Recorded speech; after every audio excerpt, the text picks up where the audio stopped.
me gustaría saber las clasificaciones, tú nombras primera, segunda y tercera.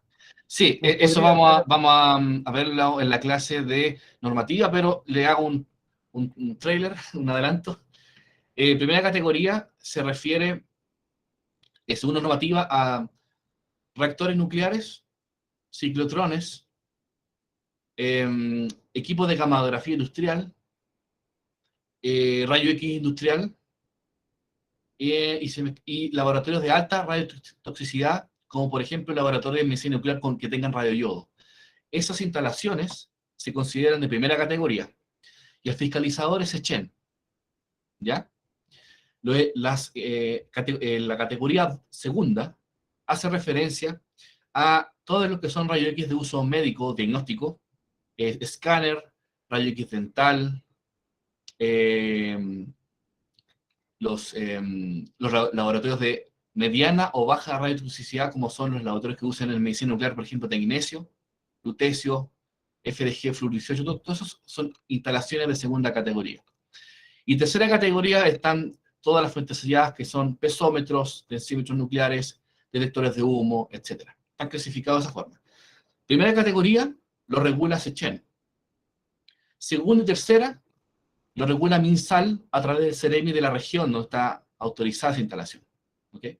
Por lo tanto, si yo estoy en la región de los lagos y quiero autorizar mi laboratorio odontológico para sacar radiografía, tengo que primero tener mi staff con autorización de desempeño y hacer una solicitud ante CEREMI o MinSal a través del CEREMI de la región, adjuntando todo lo que me pidan. Y ahí puedo solicitar mi autorización de operación de mi centro odontológico, por ejemplo. Y hay que juntar varios datos, memoria de cálculo de instalación, datos del personal, que el personal tenga dosimetría, etc. Entonces, cada una de las categorías tienen diferentes requisitos para ser autorizadas ante el regulador correspondiente. Más o menos vamos a ver en específico la normativa, pero eso más o menos en grandes rasgos las categorías, ¿ok?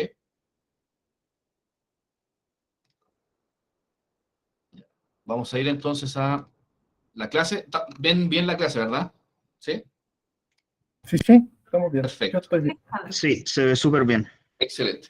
Entonces vamos a hablar de la segunda. La segunda clase tiene que ver con magnitud de unidades, es una clase vital para entender digamos, lo que viene más adelante en las jornadas siguientes.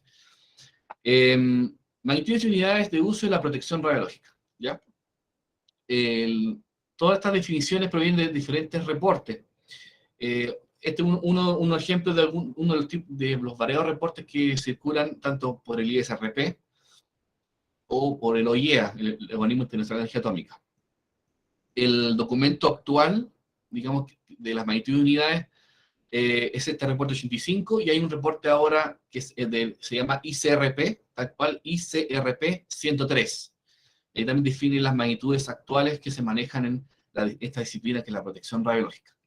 Pero esas magnitudes van siendo revisadas constantemente. Han habido bastantes cambios que les voy a ir explicando más adelante, bastantes cambios en definición de magnitudes en protección radiológica. ¿Ok? Vamos a ir entonces a lo primero, que es una magnitud física. La magnitud física es la caracterización de un fenómeno físico en términos que son adecuados para su especificación numérica. Por ejemplo, longitud, tiempo, volumen. ¿Ya? La diferencia es con las unidades, que la unidad le asigna, digamos, un parámetro. Entonces es una muestra de tamaño arbitrario que se utiliza como referencia y a la cual se otorga un valor numérico. Por ejemplo, la magnitud, longitud, se le puede asignar una unidad metro, unidad pie, unidad pulgada, por ejemplo. La magnitud tiempo, yo le puedo asignar segundo, hora, milisegundo, etc. Esas son estas dos definiciones. También es importante hablar sobre los prefijos que vamos a utilizar durante el curso. Vamos a utilizar bastante el kilo, que cuando yo digo kilo algo, como ustedes saben, un kilo son 1000 gramos, ¿no es cierto? Significa que es una magnitud 10 a la 3. Si digo un kilómetro, es un 1000 metros, un kilo de metros, o sea, 10 a la 3 metros, así. Nosotros vamos a utilizar, la más utilizada, bueno, giga, mega, kilo, son las utilizadas en protección radiológica. Vamos a ver más adelante por qué. Mili y micro también son utilizadas en bastante. Mili es 10 a la menos 3 o la milésima de la unidad, y micro es la millonésima de la unidad. ¿Ok? Entonces, cuando yo digo milirengen, que es una unidad utilizada, milirengen es milésimas de Röntgen. ¿Ya? La magnitudes y unidades que se abordan en algunos los cursos más avanzados de percepción radiológica, por ejemplo, el curso que dicta la Universidad de Buenos Aires, en donde yo participé, el curso de percepción radiológica y seguridad de las fuentes de radiación, aborda todas estas unidades, partiendo de las unidades de radioactividad, como es que la vamos a ver en esta clase, la actividad, la constante de decaimiento y el periodo de semidesintegración, magnitudes radiométricas, flujo, fluencia, tasa de fluencia, magnitud de interacción de la materia, de radiación ionizante con la materia, que estamos viendo secciones eficaces, coeficiente de atenuación, etc. Magnitudes radiométricas y magnitud de interacción no las vamos a tocar en este curso, son más avanzadas. Sí vamos a tocar de las magnitudes dosimétricas, vamos a tomar la dosis absorbida y la exposición, ¿no? Que son relevantes para este curso, que nos van a permitir ir a las magnitudes operacionales y las magnitudes de protección, ambas relacionadas intrínsecamente. Vamos a explicar por qué. Nosotros y todos los límites que salen en las normas chilenas e internacionales son las magnitudes de protección. Pero no se pueden, y por el que le voy a explicar más adelante, no se pueden medir directamente. Por lo tanto, necesitamos magnitudes de operación, magnitudes operacionales, que son las que registran los equipos, los detectores, bajo ciertas calibraciones, que vamos a poder, con esas calibraciones, estimar de forma precisa estas magnitudes que nos importan, que son las magnitudes que no podemos sobrepasar, o los límites que no podemos sobrepasar, establecidos en las normativas chilenas.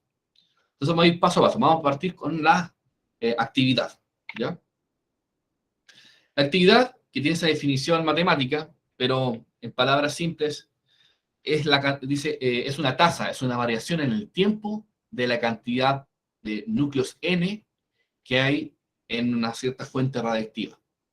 Tiene un signo menos porque la cantidad de átomos en una fuente que es radiactivo va a ir disminuyendo a medida que pasa el tiempo en forma exponencial. Va a ir disminuyendo, o como se dice, es un decaimiento exponencial, ¿ya? Siempre pongo un ejemplo bien simple. Imagínense una bolsa y tienen 10 pelotitas, ¿ya? Esas 10 pelotitas son los átomos que componen una fuente radiactiva de 10 pelotitas, por ejemplo. A medida que pasa el tiempo, de esas 10 pelotitas que son radiactivas, cada átomo va a ir pasando de un estado radiactivo o inestable a un estado estable. En esa pasada, puede tener en el segundo 0 10 átomos radiactivos, al segundo 1, 8 radiactivos y 2 estables, al tercer segundo 7 radiactivos, 3 estables, y así hasta que no va a tener ningún átomo radiactivo. La variación o la tasa con que cambian de radiactivos a estables es la actividad. Mientras más grande la actividad, mayor número de átomos inestables por segundo están pasando a ser estables o a otro estado de inestabilidad, ¿ya? En esa pasada de ser inestable energéticamente, obviamente estoy hablando, a estable, es que ellos van a emitir radiación ionizante que nosotros conocemos como la radiación gamma, y lo que ustedes vieron en la primera clase, radiación gamma, radiación alfa, beta, ¿ya? Por lo tanto, y aquí podemos definir también radioactividad. La radioactividad, ese es el fenómeno. Un átomo que es inestable energéticamente en su núcleo, y él busca la forma de liberarse esa energía. Y la forma de liberación de esa energía es mediante alguna de las radiaciones ionizantes que ustedes estudiaron en la primera clase. Entre radiación alfa, radiación beta más o menos, beta más o beta menos, radiación gamma, y en términos orbitales, rayo X característico, ¿ya? Pero básicamente alfa, beta y gamma. ¿Ya? Ese es lo que es la actividad. Entonces, mientras más alta la actividad, por segundo, mayor cantidad de átomos se están desintegrando. Es la jerga. Desintegrarse significa pasar de inestable a estable, ¿ya? Y tiene un signo menos porque cada vez van quedando menos, ¿ya? ¿Dudas con respecto a eso? ¿Alguien? Sí, yo tengo una consulta. Dígame, Juan Carlos. Entonces, quiere decir que, por ejemplo, el átomo inestable es más peligroso que un átomo estable. O sea, un átomo estable no podríamos utilizarlo para alguna generación de radioactividad. Más o Claro, menos eso. un átomo estable se considera no radiactivo. Por lo tanto, no tiene esa propiedad, o sea, de emitir radiación. Entonces, Ya. de una fuente de ciertos gramos, uno puede calcular, entonces, en cuánto tiempo de esa totalidad de, por ejemplo, 10 gramos, va a dejar, de todos esos átomos, va a dejar de ser radiactivo y la fuente no va a emitir radiación. Entonces, efectivamente, cuando es estable, el átomo ya no emite radiación. ¿Por qué? Porque él llegó del estado de inestabilidad a un estado estable y no está emitiendo nada. Como por ejemplo el agua, H2O. El H2O son dos átomos de hidrógeno y uno de oxígeno, ¿no es cierto? Ya, pues, esos átomos de hidrógeno son estables energéticamente. Pero, por ejemplo, hay un isótopo. Ustedes ya vieron lo que es isótopo, ¿verdad? En la primera clase. Que es un átomo con la misma cantidad de protones, pero difiere en la cantidad de neutrones, ¿no es cierto? Entonces, ejemplo, el hidrógeno tiene un protón nomás. O sea, tiene un protón y dando vuelta un electrón, ¿no es cierto? El primer elemento de la tabla periódica. Vieron el deuterio, que es un isótopo. O sea, en vez de hacer eso, tiene un protón y un neutrón también, y dando vuelta el electrón. Pero también está el tritio. El tritio es radiactivo y es dos neutrones y un protón. Ahí es radiactivo, pero al emitir radiación, que es el beta que emite, pasa a ser helio estable. Y ahí deja de ser peligroso, como usted dice. Entonces, efectivamente, los estables pierden, digamos, el riesgo, está hablando del riesgo radiológico, que puede ser, químicamente puede ser peligroso. Por ejemplo, el plomo. Un plomo que es estable, pero químicamente es peligroso. Es un metal pesado que si lo toco, lo quiero. Entonces, radiológicamente hablando, en términos de radiaciones, un átomo estable es seguro, no emite radiaciones. Eso. Gracias, está bien. Okay. Entonces, vimos que la magnitud actividad, ¿qué unidades tiene? Y la unidad es el becquerel. ¿Ya? Becquerel, y en sistema internacional sería 1 sobre segundo. Un becquerel significa que de esa fuente radiactiva, si yo digo, mira, esta fuente radiactiva tiene un becquerel, un becquerel digamos, de actividad, significa que por cada segundo que pasa, un átomo se desintegra, o un átomo pasa de ser estable a inestable, perdón, de inestable a estable, o de estable a otro estado de inestabilidad, porque hay cadenas de desintegración. ¿Okay? Entonces, si digo que tiene 10 becquerel, tengo que entender que de esa fuente, por cada segundo que pasa, 10 átomos pasan de ser inestable a estable, o de inestable a otro estado de inestabilidad. ¿Ok? Por eso que se habla de desintegraciones por segundo. ¿Ya? Y también se define una unidad, que es la unidad clásica, en honor a Madame Curie, que es la única mujer que ha ganado 2 Nobel, Nobel de Física y de Química, y ella se puso en honor a ella, la magnitud Curie, ¿ya? Y la relación entre ambos, bueno, una es esta, un milicurie son 37 megabecquerelios, o becquerel, y la relación, la otra relación sería un Curie, creo que tengo acá un lápiz, por ahí, no me acuerdo dónde está pero bueno, un Curie son 3,7 por 10 a la 10 becquerel. Esa es la otra relación, ¿ya? Pero esta es bien útil esta relación. Para hacer la regla de 3, si le dan algo en becquerel, usted lo pasa a Curie y viceversa, ¿ya? Esperen. Ahí ven mejor, ¿verdad? Ahí estoy presentando, ¿ven bien? ¿Sí? Sí, ya. Sí. No me he dado cuenta que no estaba en pantalla completa. Perfecto. Radioactividad, entonces, la actividad se puede entonces escribir como una relación como la que ven en la pantalla. La actividad final de una fuente radioactiva es igual a la actividad inicial que tiene esa fuente multiplicada por E, que es una exponencial elevado a menos lambda por T. ¿Qué es lambda? Es una constante de desintegración. En palabras, podríamos decir que es la probabilidad por segundo de que un átomo se desintegre. Un átomo pase de inestable a estable, ¿ya? T es el tiempo transcurrido entre la actividad inicial de una fuente y su actividad final. ¿Ok?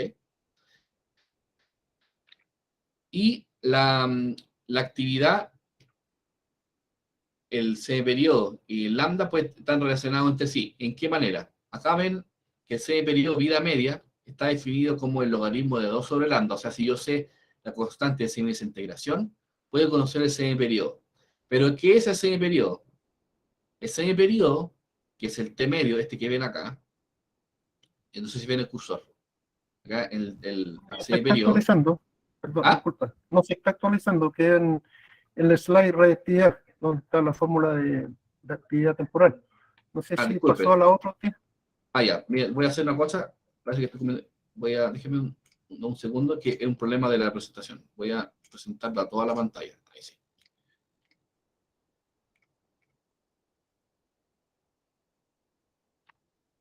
Deme un segundo. ¿Y sí? Sí, ahí sí, perfecto. Ahí, y ahora están viendo la otra Sí, lámina, ¿verdad? correcto. Perfecto. Ok. Lo que explicaba, bueno, esta otra forma de verlo, fíjense acá, ley de caimiento, dice que la cantidad de átomos inestables final es igual a la cantidad de átomos inestables iniciales por la misma formulita. Entonces, ver que en la gráfica, a medida que pasa el tiempo, cada vez hay menos átomos inestables, ¿ven? Y es un decaimiento exponencial. Mientras cada vez pasa el tiempo, va disminuyendo la cantidad de átomos inestables hasta que tiende a cero. Y cuando tiende a cero es que uno puede decir no tiene peligro radiológico. ¿Okay? Uno dice que, y no es una regla establecida, pero si tú esperas 10 semiperiodos que pasen de una cierta fuente radiactiva, se puede considerar como si ya es no radiactiva, estable. ¿Qué es el semiperiodo? Este T medios que ven acá. El T medios está definido como el tiempo necesario que tiene que transcurrir para que la actividad inicial de una fuente, o la cantidad de desintegraciones por segundo de una fuente, disminuya a la mitad de su valor. ¿Ya? Es una definición importante. ¿Ya? Por ejemplo, los chicos que trabajan, por ejemplo, con densímetros nucleares, muy bien me decía un colega que decía que trabajan con cesio 137, ¿no? ¿Verdad? Cesio 137 es un emisor gamma y su semiperiodo son 30 años. ¿Qué significa eso? Que si ellos trabajan, por ejemplo, con 100 milicurie de actividad de la fuente, al pasar 30 años, puede tener una actividad de 50 milicurie. Cuando pasen 30 años más, 25 milicurie. Pasan 30 años más y así hasta que pasen 300 años, aprox, 10 periodos, la fuente estaría decaída, lo que se llama decaída. ¿Okay?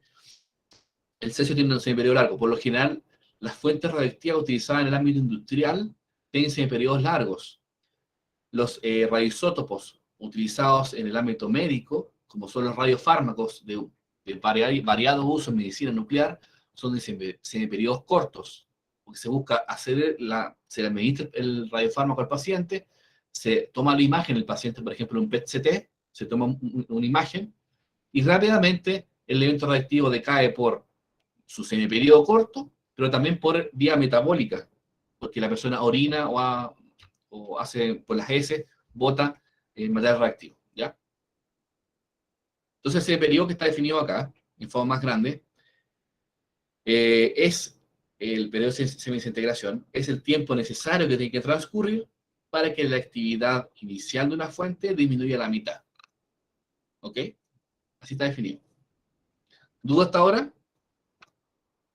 ¿Todo bien? Sí, todo bien hasta el momento. Perfecto.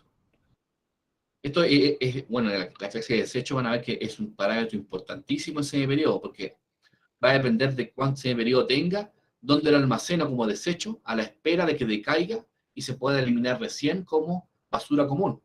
¿Ya? Nosotros hemos tenido casos e incidentes importantes en chatarrerías, que reciben chatarra y hacen acero, ¿cierto? Reciclan chatarra por medio de un horno eléctrico, funden la chatarra y hacen barras de acero, en donde ellos tienen unos pórticos de detección al inicio de digamos, la entrada de la empresa. Han pasado del densímetro nuclear y hubo un gran incidente donde se pasó una fuente radiactiva blindada por la demás chatarra se fundió en la fuente el cesio 137, era cesio 137, y quedó todo ese polvillo fundido en los bancos de filtro, y tuvo que hacer paró la planta como 6 meses, un trabajo de botar todo ese polvo en el silo acumulado. No fue muy complicado. ¿Por qué? Porque era cesio. O sea, no podemos quedar esperando que decaiga, porque son 300 años. O sea, no. O sea, y el semiperiodo, como repito, es un parámetro importante para guardar los elementos radiactivos que decaigan lo que tienen que decaer bajo los límites establecidos, y poder eliminarlo como basura común. ¿Ya?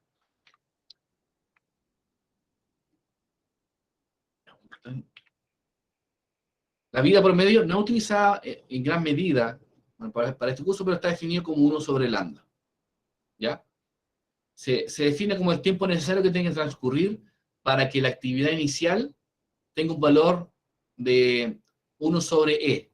O sea, si tienes 100 milicurie, al pasar un tau, tendrías que tener tu actividad final, A, sería A sub 0, actividad inicial, dividido en E, donde E es un número irracional, como ustedes saben, que vale como 2,7 tanto. ¿Ya?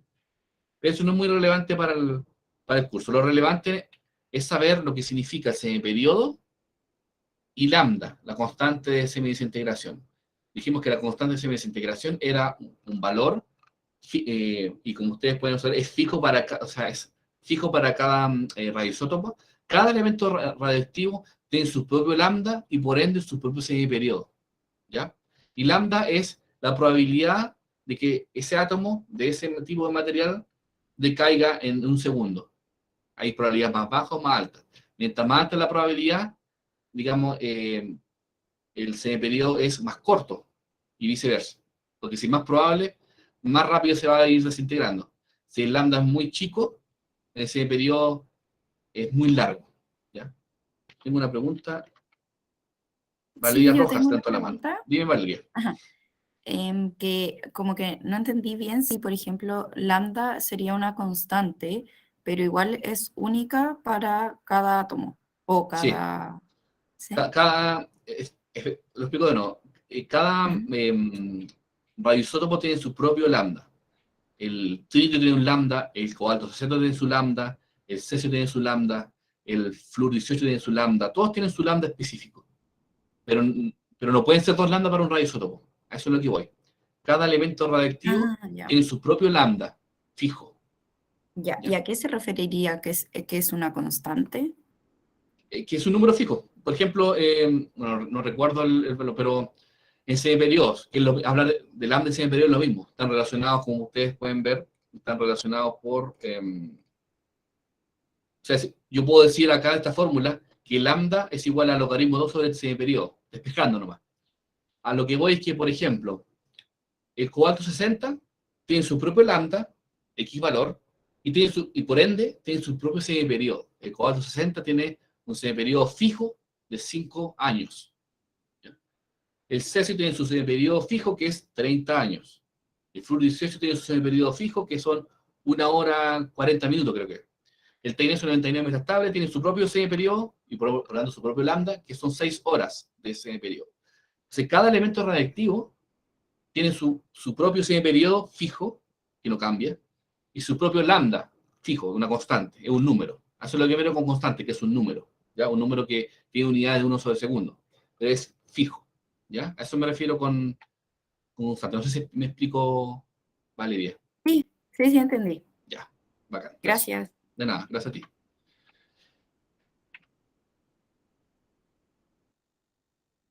Entonces, aquí está la relación de la actividad.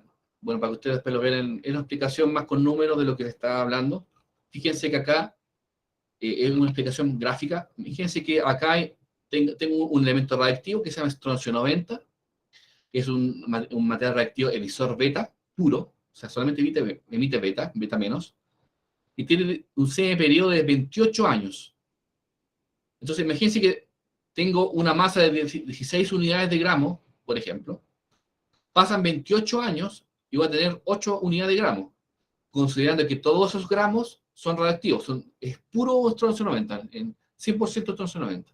Pasan 28 años y tengo 8 unidades de estroncio 90, pasan otros 28 años, y fíjense que a medida que pasa un semiperiodo, como pasó un semiperiodo y queda la mitad, o sea, la otra mitad ya no es estroncio 90, es itrio 90, me parece, es itrio 90. Es otro material que también es radioactivo en este caso, pero puede ser que también sea estable. A lo que voy es que a medida que pasa el tiempo, va transmutando el material. O sea, de ser 100% estroncio 90, al pasar a un semiperiodo, la mitad es estroncio 90 y la otra mitad es otro material, con otro Z. ¿Ok? Esto es lo que buscaban los antiguos alquimistas cuando querían agarrar cualquier cuestión y querían hacerlo oro. Bueno, existía efectivamente, pero tenéis que entender física nuclear, que era un poco complicado en la época medieval. Pero bueno, el estroncio 90, entonces fíjense que a pasar un semiperiodo queda la mitad.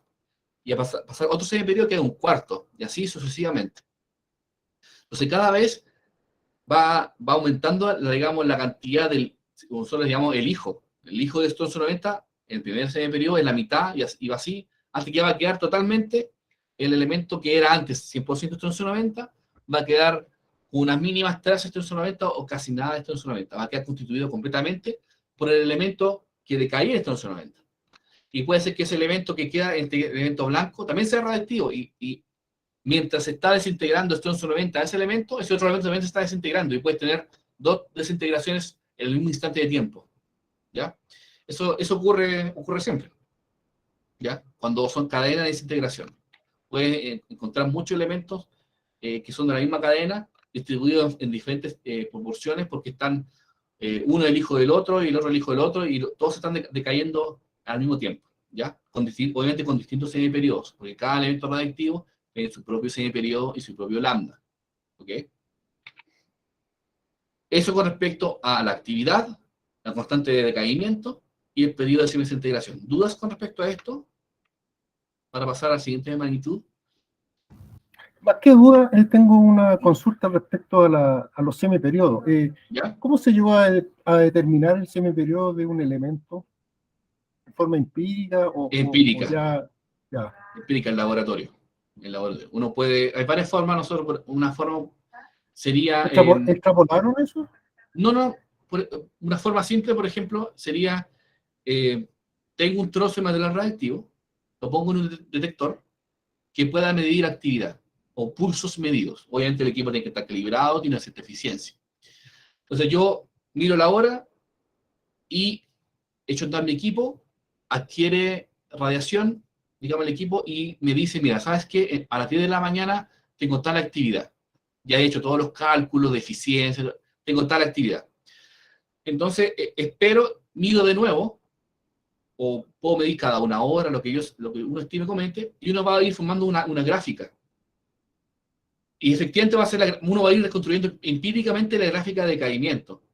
Entonces uno se tiene que fijar cuándo la actividad medida al principio, cuánto tiempo pasa hasta medir en el equipo la mitad de ese valor. Y ese tiempo transcurrido va a ser el semiperiodo. Es una forma de estimarlo. Y sabiendo ese semiperiodo, yo puedo ir a la bibliografía y ver qué elemento radiactivo es. Eso es una forma de calcular el semiperiodo. Ok. Eso. Gracias. De nada. Vamos a pasar entonces a las magnitudes dosimétricas. Vamos a hablar de la exposición. ¿Ok? La exposición, siempre digo una unidad vintage, en el sentido de que es una unidad ochentera, ¿ya?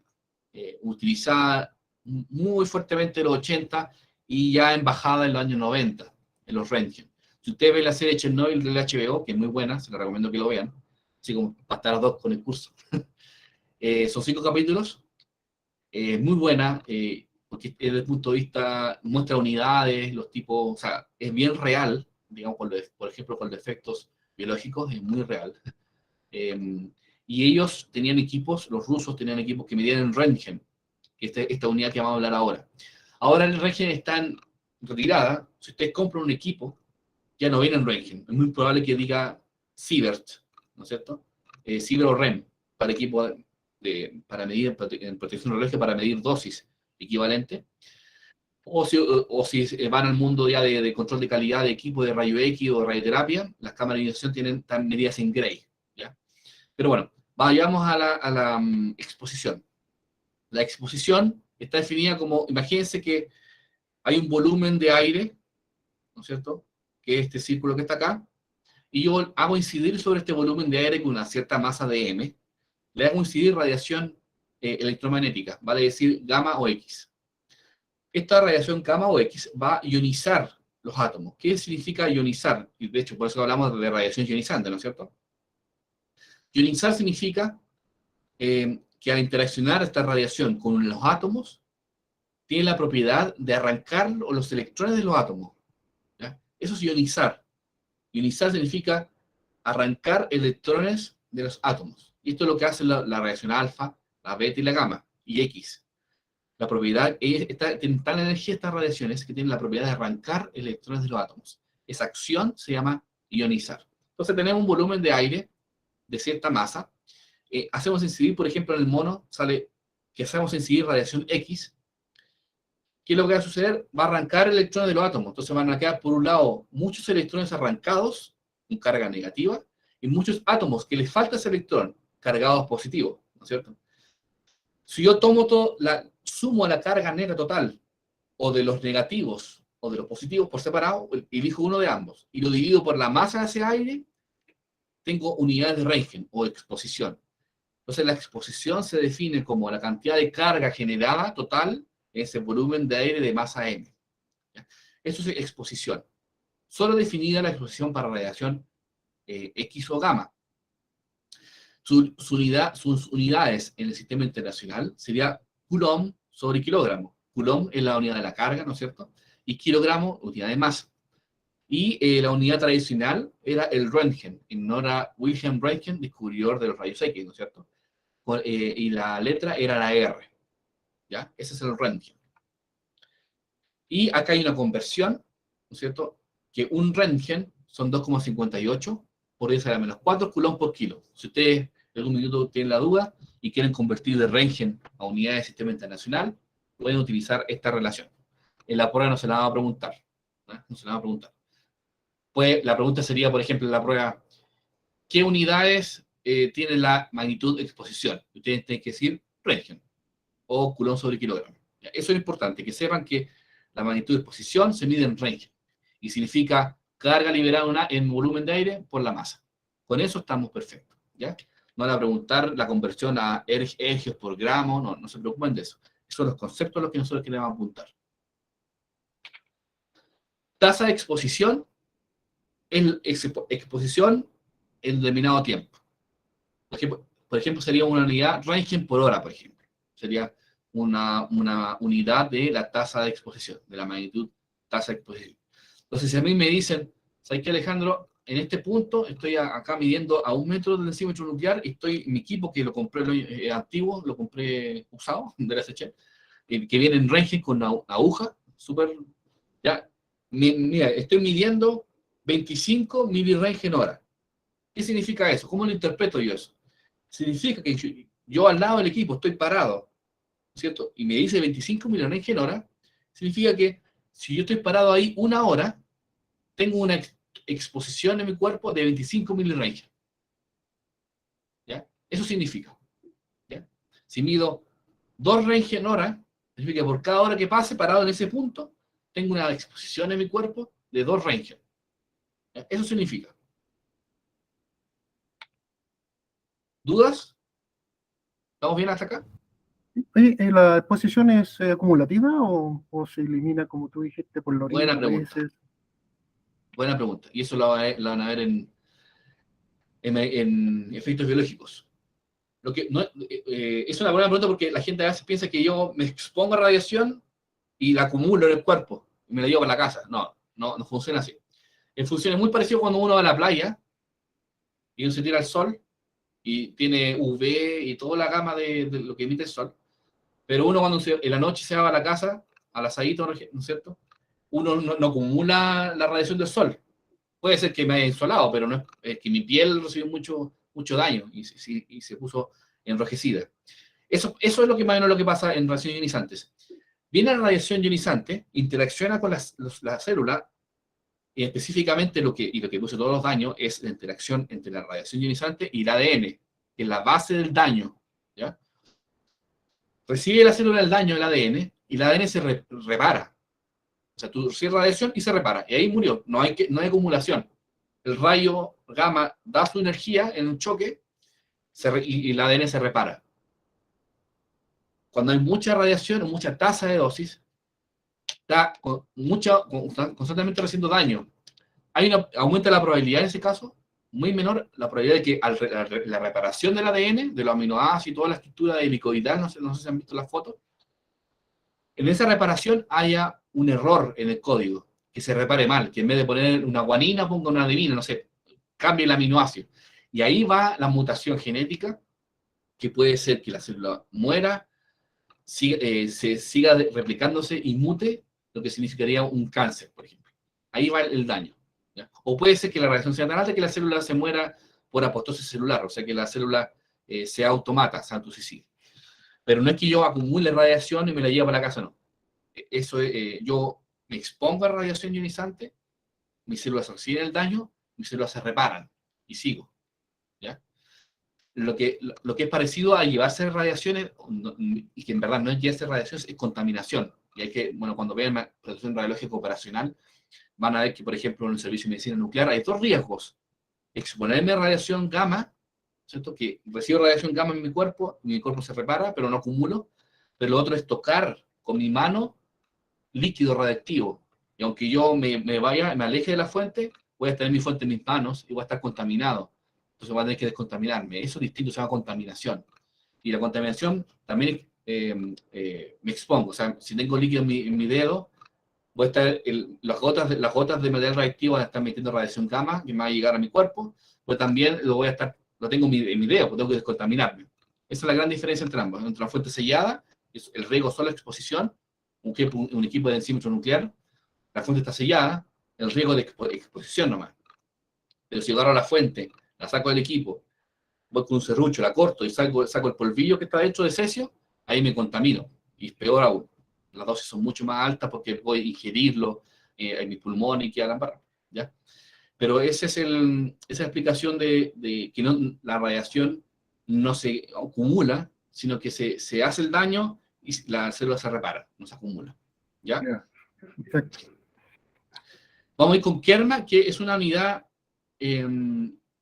no de mucho uso en la protección radiológica a los trabajadores, sino que es de uso más que nada en lo que es en el ámbito de los físicos médicos, cuando se ven los controles de calidad, por ejemplo, de los CT, de los controles de calidad de los equipos odontológicos, control de calidad en rayos X convencional, y el Kerma en aire está definido como, lo define como la suma de todas las energías cinéticas iniciales de todas las partículas ionizantes cargadas lideradas por partículas ionizantes no cargadas.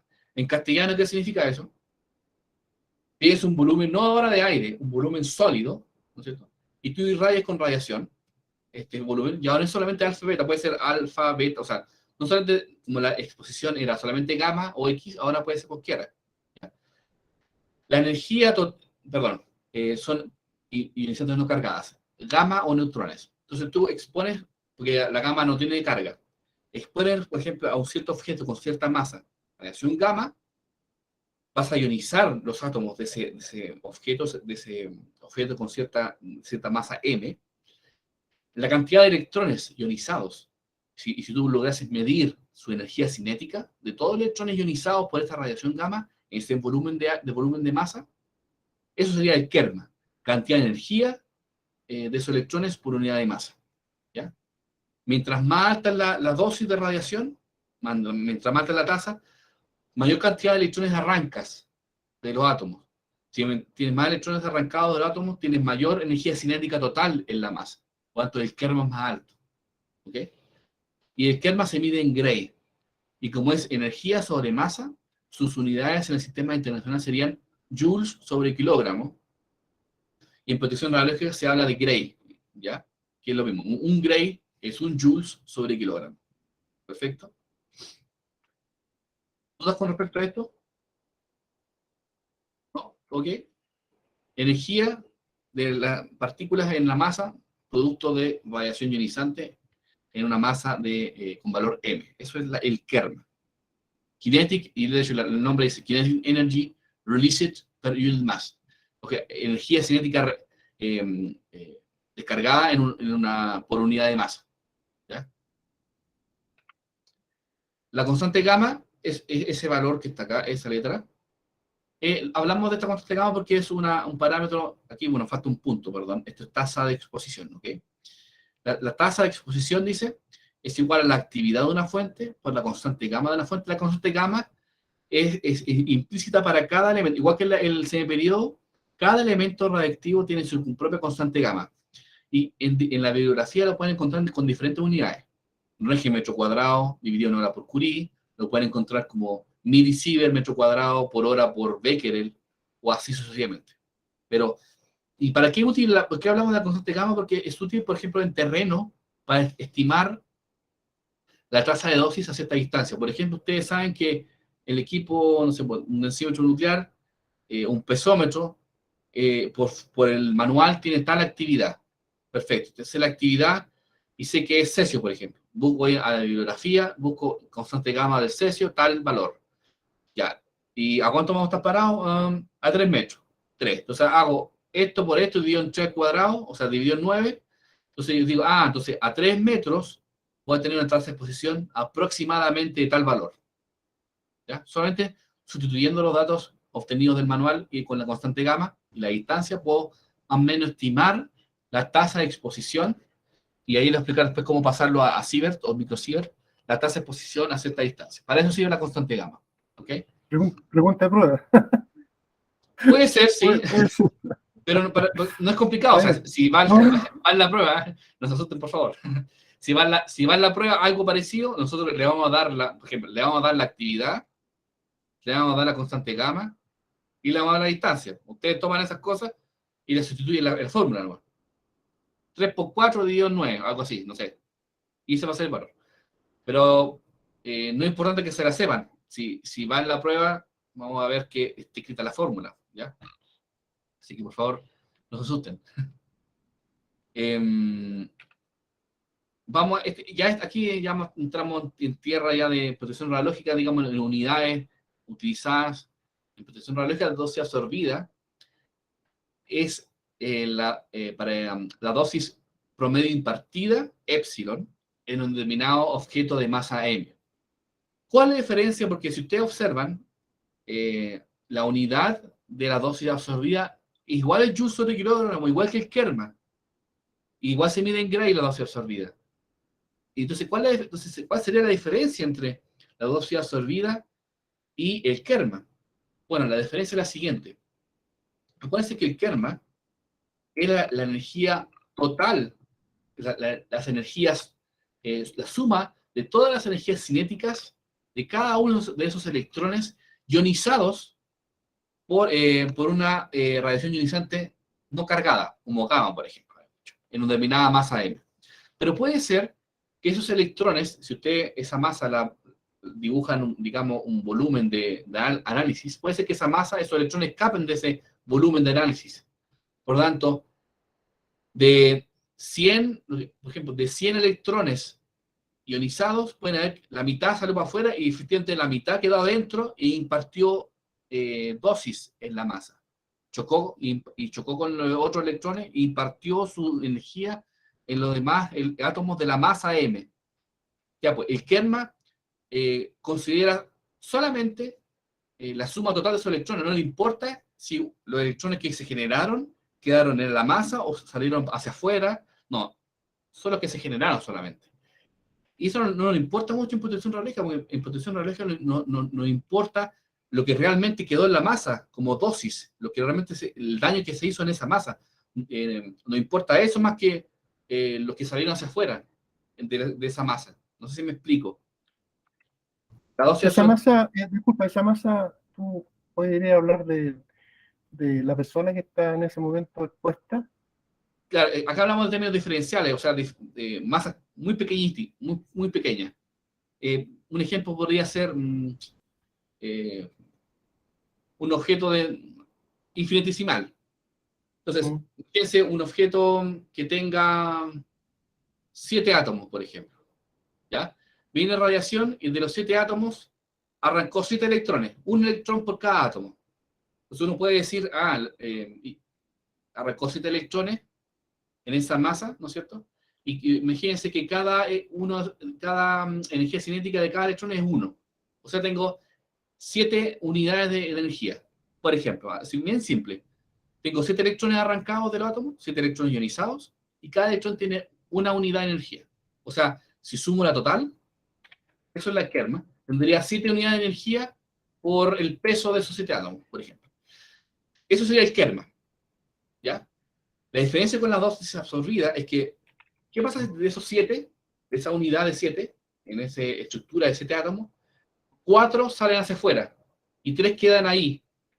Ya, pues, a mí me importan los que quedan ahí y que hacen daño en ese volumen, ¿ya? No los que salen. Entonces, si el kerma era 7 unidades de energía por gramo, por ejemplo, acá van a ser 3 unidades por gramo.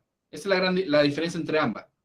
La dosis absorbida es lo que queda en la masa como energía impartida, y el kerma es lo que la energía, la suma de todas las energías cinéticas generadas, ¿ya? Por eso que hay una diferencia entre ambas unidades. Ambas unidades se miden en Gray, ¿ya? Y hay una conversión a una unidad antigua que ya no la ocupamos mucho. Un Gray son 100 rad. Pero no lo pesqué mucho porque hablamos ahora de Gray y Sievert, que es la unidad que viene. O sea, esa es la gran diferencia entre dosis absorbida y kerma en aire, o kerma en general. Kerma es la totalidad de la energía cinética generadas, pero que pueden escapar del volumen de análisis. Y la dosis absorbida es la energía impartida, descartando lo que salió hacia afuera, lo que realmente está en ese volumen, ¿ya? Tasa de dosis absorbida es Gray por segundo, Gray por hora, lo mismo que la tasa de exposición, muy similar a la unidad. O sea, si me dicen, acá en este celular se está irradiando con una tasa de 20 miligray hora. O sea, yo al cabo de una hora voy a tener una dosis absorbida en este celular de 20 miligray, ¿ya? Eso con respecto a las magnitudes dosimétricas. ¿Dudas? Por favor, cualquier cosa, ahí hay una duda. Me voy para acá. Valeria Rojas levantó la mano. Valeria. Sí, tengo una duda si los dosímetros que uno se pone como... ¿Ya? Ay, o sea, miden la dosis absorbida. Buena pregunta. Excelente pregunta, Valeria. No miden dosis absorbida. Lo que registran los dosímetros lo vamos a explicar bien en un par de láminas más adelante. Es una magnitud operacional. Te la respondo más adelante, específicamente. Pero no miden dosis absorbida, ¿ya? Porque de hecho, no sé si han visto ustedes los reportes o los informes dosimétricos que le llegan cada 3 meses, ¿no? Usted tiene dosimetría trimestral, ¿no? Es que no nunca. he entrado, no. Ah, ya. No sé bien. Cuando ustedes tengan en su centro odontológico, ¿verdad? Sí. Sí. Por ley van a tener que contratar una empresa externa, o una empresa privada, o una empresa pública, que les preste servicio de dosimetría. O sea, una empresa que les preste dosímetros a sus trabajadores, y que usted, al cabo de un cierto periodo, que es por ejemplo trimestral, usted le va a entregar esos dosímetros a esa empresa externa lo va a leer y le va a entregar un informe de las dosis de los trabajadores, ¿ya? Ese informe viene en Sievert, no viene en Gray, por lo tanto ya no es dosis absorbida. Él va a explicar por qué, ¿ya? Vamos entonces a las magnitudes de protección. La magnitud de protección está acá abajo. Ya, magnitud de protección.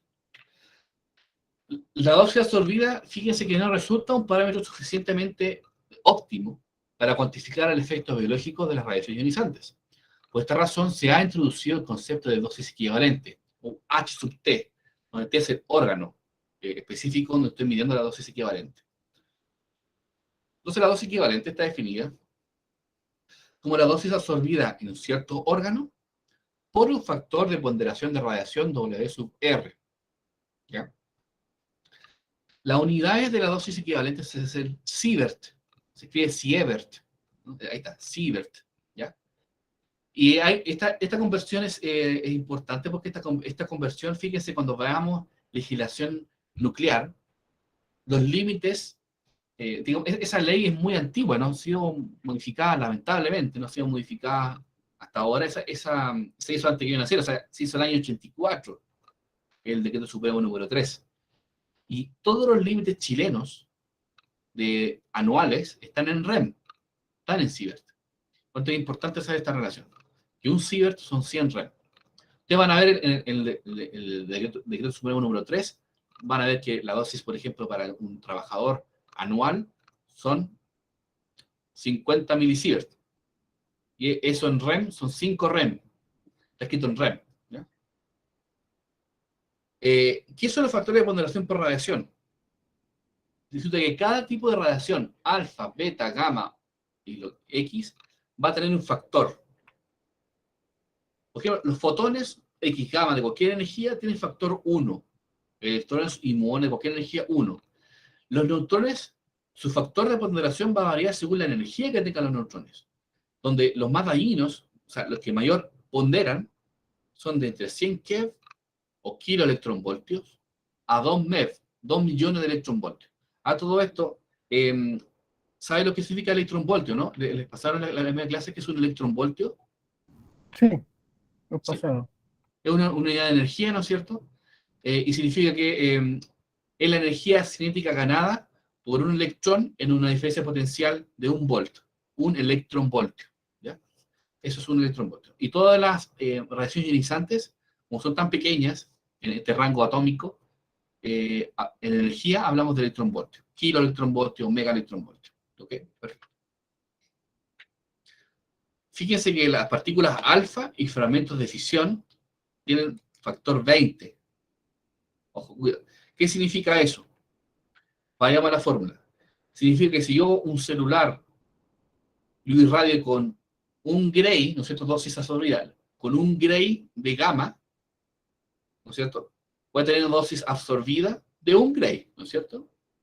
Ahora bien, si fuese un órgano, por ejemplo, o quiero calcular la dosis equivalente en el celular, tendría que decir, ok, estoy irradiándolo con gamma, entonces tomo la fórmula. Dosis equivalente es un gray por, el gamma tiene 1, fotón 1, sería un gray por 1, ¿no es cierto? Sería un sievert de dosis equivalente.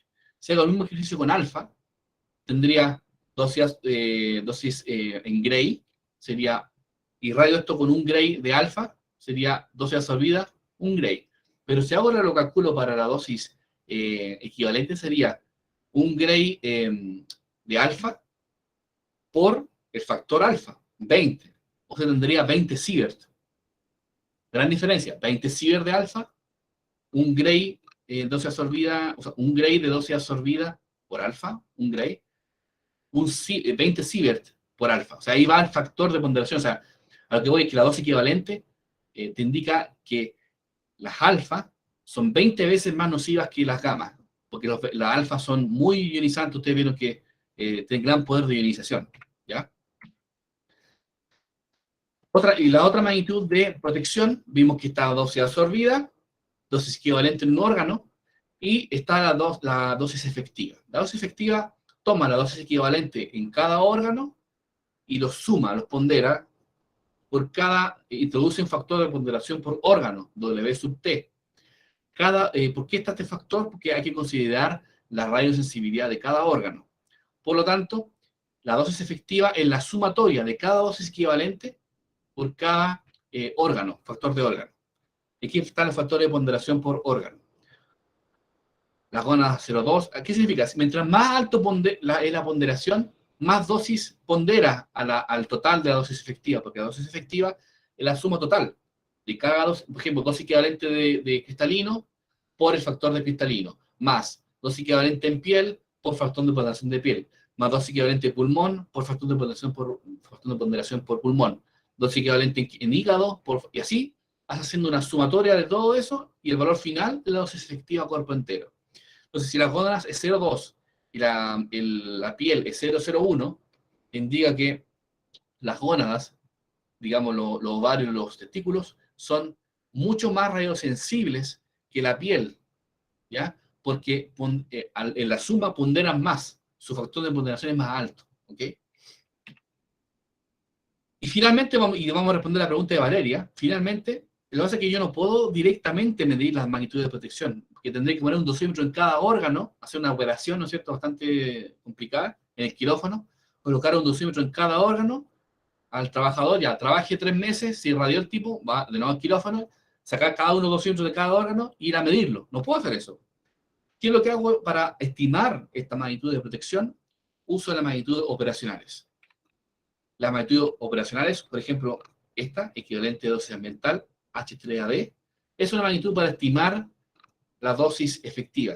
¿Y cómo lo obtengo? Con los equipos portátiles que se venden, ¿ya? Mido y con un cierto factor de calibración, yo puedo ese valor que me entrega el equipo compararlo con los límites que son los anuales, por ejemplo, de la ley, que son dosis efectiva, que es una magnitud de protección. H3AD, D significa que, por ejemplo, si es H3A10, significa que mi equipo está midiendo la dosis, está estimando la dosis equivalente en ese punto, como si estuviese a 10 milímetros de profundidad, dosis en profundidad. Todo el equipo que mide en gamma está calibrado en H3A10, 10 milímetros, ¿ya? Y aquí está lo que preguntaba Valeria. La otra magnitud operacional es el HP10, o sea, es un equipo, un dosímetro, calibrado en un fantoma de tórax, ¿no es cierto? Y está calibrado para que la magnitud que entregue el equipo al ser leído entregue una magnitud que pueda hacer estimar la dosis efectiva del trabajador. HP10 porque está estimando la dosis a 10 milímetros de profundidad, o sea, está estimando la dosis de la radiación gamma a 10 milímetros de profundidad de la piel. También existen dosímetros de cristalino, que son los HP3, a 3 milímetros de profundidad. ¿Por qué está calibrado a 3 milímetros? Porque a 3 milímetros de profundidad del ojo está el cristalino, que es el órgano más sensible del ojo.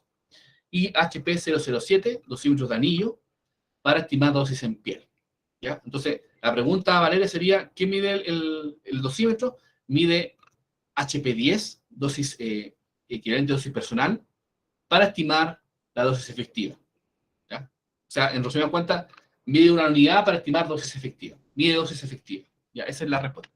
Dosis efectiva. Indirecto. ¿Ya? Y mide en Sievert. Tanto H3A10, H3AD o 10 y HP 3, 10 o 007 miden en Sievert. ¿Ya? Sievert. Y eso sería todo. Bastante larga la clase. ¿Dudas, consultas? Sé que mucha materia de ir. A mí que va a ser tiempo, van a ir saliendo las consultas, pero hasta el momento, por lo que veo, no hay más preguntas. No sé si alguien tiene alguna duda. Mira, respecto a la radiación, a la absorción de radiación anual, esto digamos es anual, ¿cierto? Hay límites anuales, sí. Claro, ya, Legales. legales, claro, ya significa que tú, digamos, cumpliste tu meta, ya no te podrías volver, digamos, a exponer. Hay como un reseteo ahí después de eso. ¿O pasa un Algo cierto así. tiempo? Bueno, si yo llego, por ejemplo, la legislación nacional me dice que con cuerpo entero, la legislación de Decreto Supremo número 3 me dice que el límite para cuerpo entero es 50 milisieverts al año. Ese es el límite que te dice. Si yo veo que ya en octubre voy en 45, lo óptimo que tendría que hacer el encargado de seguridad radiológica es decir, oye, en el tercer trimestre esta persona va en 45. ¿Qué es lo que indica la ley? Indica la ley que esa persona hay que separarla y colocarla en un puesto administrativo para no lograr llegar a los 50. ¿Ya? Se remueve esa persona del puesto de trabajo que está expuesto y se pone en lugar administrativo. ¿Ya?